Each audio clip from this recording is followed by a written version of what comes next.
Hai awak, Assalamualaikum. Okey, hari ni saya nak tunjuk kuih yang cukup famous, cukup popular di negeri Kelantan.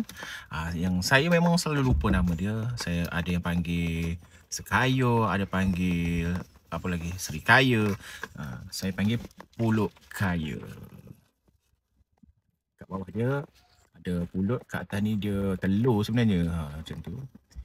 Ya, kalau ikut famous macam bulan puasa memang famous lah kuih ni. Tapi saya tak kisah bulan puasa ke tak bulan puasa ke.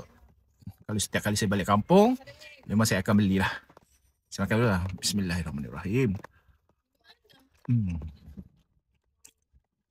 Sedapnya. Dia tak manis sangat. Ada setengah orang buat tu manis lah. Tapi yang ni okey, sedap. Saya beli dekat atas pasar besar Tanah Merah.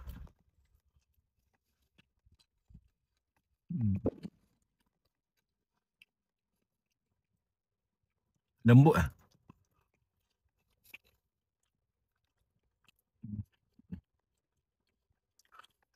RM3 per sana. Okay.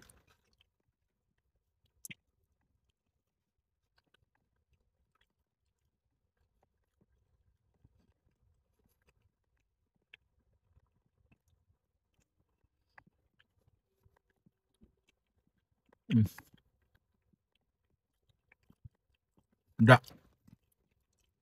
Sedap. Habis.